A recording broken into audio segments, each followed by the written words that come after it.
শিক্ষার্থীরা যাতে কারো ফাঁদে পা না দেয় এবং আমরা সাধারণ শিক্ষার্থীরা যারা আছি আমাদের ভিতরে যে ঐক্যটা আছে ঐক্যটা যাতে নষ্ট না হয়।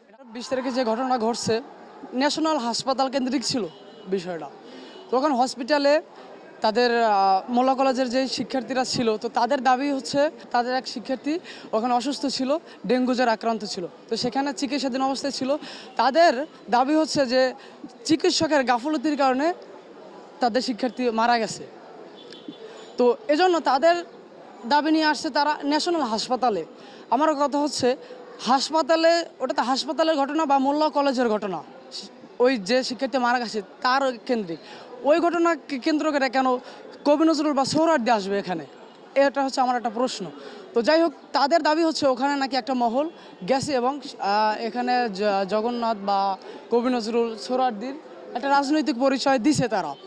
আমার কথা হচ্ছে যে আমাদের ক্যাম্পাস বা সোহরাওয়ার্দী ক্যাম্পাস যদিও প্রকাশ্যে আমরা ক্যাম্পাস রাজনৈতিক মুক্ত এরকম কথা হচ্ছে, আমরা বইলা দিচ্ছি সাধারণ শিক্ষার্থীদের পক্ষ থেকে ঘোষণা দিচ্ছি বা বৈষম্য বিরোধী ছাত্র আন্দোলনের যারা প্রতিনিধি ছিল তাদের স্পষ্ট ঘোষণা সাধারণ শিক্ষার্থীদের পক্ষ থেকে নেওয়া যে আমাদের ক্যাম্পাসে কোনো দলীয় লেজুভিত্তিক রাজনীতি থাকবে না। তো সেখানে যদি কেউ ওখানে পরিচয় দিয়েও থাকে আমাদের ক্যাম্পাসে, আগে মোল্লা কলেজের উচিত ছিল শিক্ষার্থীদের আগে তাদের পরিচয় শনাক্ত করা, দেন ক্যাম্পাসে আসলে তারা ক্যাম্পাসের সাথে জড়িত কিনা বা ক্যাম্পাসের শিক্ষার্থী কিনা এটা যাচাই করে তারপর ক্যাম্পাসে এসে তাদের সাথে বসা বা কীভাবে মীমাংসা আসা যায় এটা করা। তো তারপরেও আমাদের গত পরশু ওদের একটা প্রতিনিধি টিম আসছিল, ওদের সাথে মীমাংসা এক পর্যায়ে হয়ে গেছে। তো মীমাংসা হওয়ার পরে তারা কেন এভাবে এরকম বর্বরচিত হামলা করার কোনো প্রসঙ্গ বা কোনো আমি দেখতেছি না। এটা কোনো শিক্ষার্থীদের কাজ হতে পারে না আদৌ, বা এটা কোনো শিক্ষার্থীর পরিচয় হতে পারে না। এটা আমার তাদের কাছে প্রশ্ন।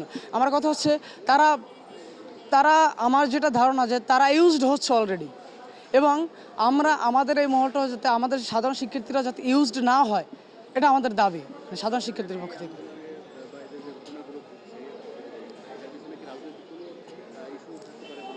রাজনৈতিক ইস্যু অবশ্যই থার্ড পার্টি। আমি আপনাকে বলি একটা জিনিস খেয়াল করে দিই, এই যে আপনি দেখেন শাহবাগকে কেন্দ্র করে একটা যে আন্দোলন হচ্ছে লোন নেওয়ার ব্যাপারে, এই ব্যাপারটা কি আপনি ইজিলি দেখতেছেন বা নর্মালিভাবে নিতে পারবেন না।